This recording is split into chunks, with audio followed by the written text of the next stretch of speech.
Well, it's been too long since we've spoken to our next guest, our friend Yasmine Mohammed. And the good news is she has been busy working on a new book called Unveiled, How Western Liberals Empower Radical Islam. And the book so far has a perfect 5-star rating on Amazon. What a pleasure to have you back on the show, Yasmine. Welcome back. Thank you so much for having me, Ezra. I really appreciate it. Well, it's our pleasure. I remember when you told me you were working on this book, and it's out now. Let me read just one sentence from the blurb of it, and then I would like you to take off from there and tell our folks what's inside. But I love how it's described here. Ready? Let me read. Part Ayaan Hirsi Ali's Infidel, part The Handmaid's Tale. Yasmine's memoir takes readers into a world few Westerners are privy to. As a college educator for over 15 years, Yasmine's goal is to unveil the truth. Is FGM, female genital mutilation, Islamic or cultural? Is the hijab forced or a choice?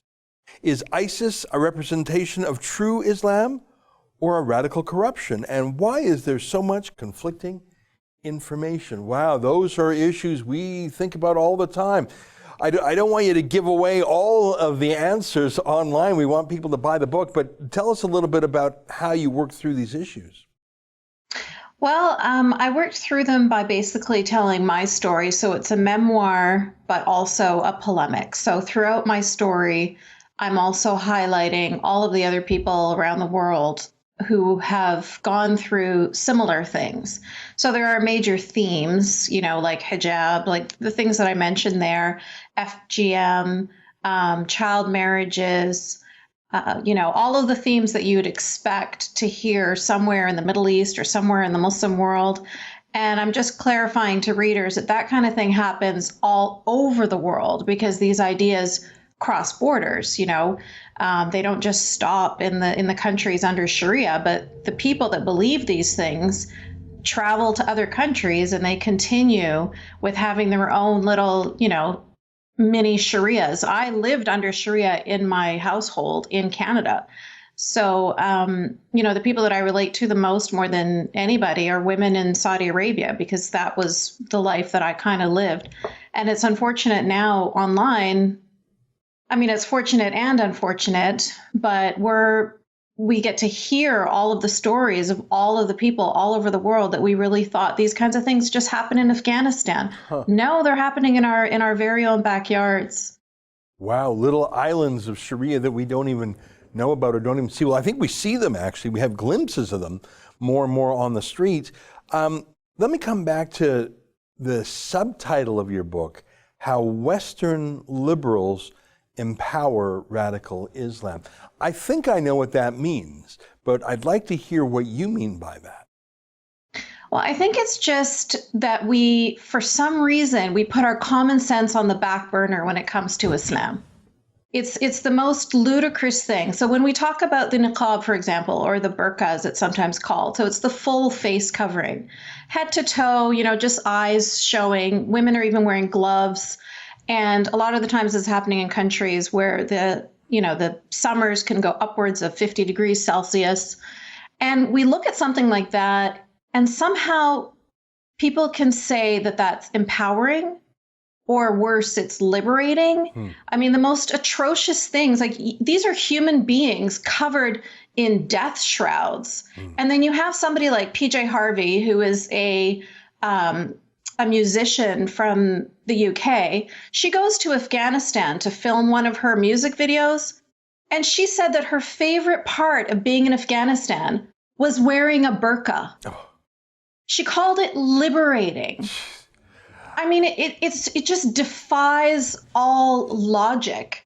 They would never, ever consider it liberating if they were living in a country where they were forced to cover themselves head to toe. I mean, for goodness sake, women here are fighting for the right to go topless. Yeah. But when it's women over there, somehow for them, it's considered empowering and it's liberating. How are they any less human than we are over here? We're all human beings, and nobody wants to be covered in a death shroud like that. It's funny, the phrase in the blurb, It's the infidel meets the Handmaid's Tale.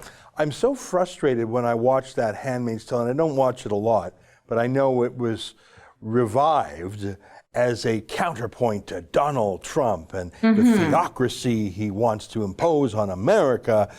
And I haven't seen any evidence of women being having their rights taken away in America and turned into nothing more than a dehumanized pod for male pleasure. I haven't seen that in America, but I believe that's happening in places like Iran or Saudi Arabia. And yet all of the popular culture, all of Hollywood is saying, ha, The Handmaid's Tale, up yours, Trump. They're styling it as a American Christian Western problem. And I think it's a kind of placebo or a way of misdirecting away from the real. We have a Handmaid's Tale crisis in the world. We've had one for 40 years in Iran. That's what I don't get, is how they can talk about the threat to women's rights in America and ignore Saudi Arabia and Iran. That is the million-dollar question. And not only are they ignoring those women, but they are actually empowering or supporting the oppressors of those women. Because when they throw hijabs on every flat surface and every advertisement being sold in Banana Republic, being sold at Marks and Spencer, when they do that, what they're doing is they are celebrating this fundamentalism. They're celebrating this tool of misogyny, this tool that perpetuates rape culture, this tool that gets women killed and imprisoned all over the world. And they're taking this atrocious, disgusting thing and they're putting a Nike swoosh on it. Yeah. So, I mean, it's bad enough to ignore those women in Iran and to pay more attention to fictional women and to get all up in arms over fictional women on a fictional TV show and to ignore the actual real life human beings. I mean, that's disgusting enough. But then just the added layer, just the added salt on the wound of not only are we going to ignore you, but we're going to support the thing that gets you imprisoned and killed. It's very strange. I have three theories, and let me just put them to you. Why would a Western liberated woman, I don't know PJ Harvey, but I know plenty others who would say the same thing. Why would a Western liberated woman support something so obviously denying and dehumanizing of women? And I have three theories. One is that some Western liberated women are post-religious themselves, don't really have a belief, and so they see Islam and they say, oh, they don't have the same spiritual void I do. I should respect that because, I can play act like I'm part of their community. I don't know, that's theory number one. Theory number two is what I call otherism. I want to show how open-minded I am as a liberal. I will take the opposite side of my own just to show how open-minded I am. I'm a liberated woman. I'm going to support the exact opposite of my own interests just to show how open-minded I am. And the third theory I have is they're afraid. They're afraid of being called Islamophobic. They're afraid of being, who knows, maybe even being attacked. And it's sort of like, if I support the tyranny, will you eat me last? Will you come for me last? I don't know what you think of those three theories, but I'm trying to understand why a Western liberated woman would support a tyrant, not just any tyrant, but a tyrant with a specific hatred for independent women. Mm-hmm. I mean, I would love to be able to sit down with one of these women and actually get a straight answer out of her, because like you, it's very perplexing to me. And I also have thought of those theories and others. And for each one, I mean, if you would just sit down with this woman who thinks that, oh, these Muslims have they don't have this spiritual void that I have, therefore there must be something enlightened about them. Why doesn't she feel the same way when she looks at Christians? Right. She doesn't feel the same way when she looks at Jehovah's Witnesses or Mormons or Amish women that are covered up, or in those insular fundamentalist Christian societies. She doesn't get that same feeling. So what is it about Muslims that somehow they have some spiritual enlightenment that the rest of us haven't reached. And then the second thing you said about othering, I think you're absolutely correct about that too. There is like this Orientalism of, we see that a lot with Justin Trudeau, with looking at others as if they're like this quaint little, noble savage. He gets to dress up in their clothes and dance like them, and oh, isn't this fun? And that kind of othering is, that's the epitome of racism right there, when you're not treating other human beings as human beings, but as caricatures, as little characters for you to, pet on the head and be condescending towards. And, I just find this whole thing to be so insidious, because those same women that would support these things in other women would never support those things for themselves. Right. It's like she would never want to wear hijab. She would never be wanting to live in a country that treats her as a second-class citizen, that, controls her every aspect of her life, including what she puts on her body in the morning. But for those women over there, oh, it's lovely and it's wonderful and let's support it. Well, we're talking about liberal women, and in many ways, I think liberal women, liberated women, run the world. In many ways, I mean, in terms of pop culture, and in terms of the world, consumerism and ads. I mean, even in a household, typically it's the mom who would buy the clothing and buy. So these ads, like you mentioned, the Nike, or the Reebok, or whatever those ads are, they're targeting Western liberated women who spend, who do the shopping. In terms of pop culture, consumer culture, retail culture, I do think women run the world. There's other aspects that men run the world in. One of the exciting things for me, Yasmine, has been seeing how you have access to the mainstream culture, including liberal pop culture. I mean, we here at The Rebel, we're conservative, and we have a very strong flavor to the right. But I believe that we're your ally because we share these concerns, but from a hardline political point of view. But what a delight for me. I sometimes see you interacting with pop culture, liberal, popular journalists who are not ideological, and if you press them, they'd probably say they're liberal, they're left of center, and I'm thrilled with that. I feel like you can break into this other world that we can't. Can you tell me, how has your book been received by the cool kids, by the daytime TV shows targeting the moms of Canada and America, by pop culture folks, not political activists like us? Have you been well received by the mainstream women of America? Well, unfortunately, the answer to that question is no. And, a friend of mine, Megan Phelps Roper, who left the Westboro Baptist Church, essentially her family. It's a church of about 80 to 90 people. And she wrote a book, and it was released around the same time as mine was, just, a couple weeks after. And she's been on Good Morning America. She's been on Sarah Silverman. She's been, everywhere that you could possibly imagine. And, the rights to her book were purchased. The movie rights to her book were purchased before the book was even written. I mean, Hollywood's all over this. And that kind of difference between how she is being received and how I am being received is really, it's just like that clear indication for us right now to see, why is it that popular culture, mainstream culture, is so comfortable talking about Megan's story, and they are so uncomfortable talking about mine, when both of us have very similarly born and grown up and raised in fundamentalist environments, and both of us were able to leave those environments and are now talking out against the hate that was in those communities that we left.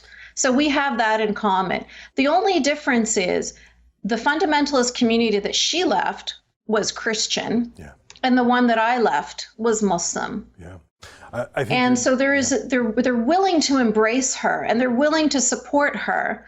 But for me, anything that I say is Islamophobic and bigoted. But yes, having said all that, there are some people within the left and within the mainstream media that are willing to hear my story, but they're always very careful about it. It's not with open arms the way it is for Megan. Right. Well, your book is described, and I haven't read it yet, and I intend to read it. I'm very, very curious about it, and I guess I'm lucky I'm getting a preview briefing from you, and then I'm going to go and read it. I know that when we last spoke, you were starting to interact with Ayan Hirsi Ali, if I'm not mistaken. Mm-hmm. How's that going? Because there's someone who also has a story of fleeing tremendous jeopardy. And last time I saw her was years ago. She had so much security. I've almost never seen anyone other than a head of state have as much personal physical security as her. And I can only imagine the threats under which she lives today. Has she been of help? Are you doing projects with her? She gets doors open. Yeah, she's amazing. And yes, she's been very helpful. She's been very supportive. But for example, she got me in touch with her literary agent when I was trying to get this book published. And that went nowhere. Mm-hmm. Sam Harris, same thing, got me in touch with his literary agent. That went nowhere. What's happening is there is this, because of Trump and everybody feeling like there's this rise of the right wing and there's this rise of Nazis, there is this fear of speaking out against any brown culture or any considered non-white religion. And so things have changed now. There's a very different, very full of fear, I think, out there in the literary world and in the mainstream media world. Nobody wants to talk about these problems. But of course, what ends up happening when you don't talk about these problems is they just get worse. Yeah. They don't only get worse for the people that are living under Sharia, but they get worse for you and me over here in the West as well. And we can see that with the trucks of peace and everything. We can see that with the rise of anti-Semitism all over Europe. We can see that when you don't address these issues, they only fester. Yeah. And so it's very important that we have a nuanced take when we talk about these things, and that when we talk about all of the issues with Islam and all of the oppression that it causes, that we're not demonizing all Muslims and we're saying, nobody has ever said that, but that seems to be the counter argument constantly, not all Muslims. Yeah. It's like nobody has ever said that 1.7 billion people specifically believe this. Yeah. What we're saying is that this religion itself teaches this. Yeah. And when it's being taught to 1.7 billion people, a certain percentage of them will follow what their doctrine tells them to do. Yeah. And even if it's 1 or 2%, that's millions of people. That's way more people than we want to be following that doctrine. Yeah. So it's very important that we do talk about these things, not just because of the victims all over the world, but for us as well in the free world, in the Western world. These kinds of things, there's, like I said earlier on in this interview, these ideas cross borders. Yeah. Well, I tell you, I very much look forward to reading your book, and I think the subtitle is what's so interesting to me, How Western Liberals Empower Radical Islam. I hope that Western liberals will read the book. I'm sure our rebel viewers, who are typically Western conservatives, will. We will make this video available on YouTube, and we'll send it out to our people, and I'd encourage them to click the Amazon link below. Your book is available on Amazon. It's called Unveiled, How Western Liberals Empower Radical Islam. And I hope you have much success with it, Yasmine. Good luck promoting it. You're always welcome here, and I hope you keep us posted on your journey, because we're relying on you. You can say things having lived through it and come from it that we on the outside cannot. So we wish you much strength. Thank you so much, Ezra. I'm going to send you a signed copy as soon as I hang up right now. Okay, that's great. Well, good luck, my friend, care. And I hope this becomes a bestseller. Me too. All right. Thank you. Right on. There's our friend Yasmine Mohammed. The book is called Unveiled, and you can get it at the Amazon link in the description under this video. That's an excerpt from the Ezra Levant Show, which is a show I do every day. I do a monologue, interview an interesting guest, and then I read my hate mail. But you've got to subscribe to it, which you can do at premium.rebelnews.com.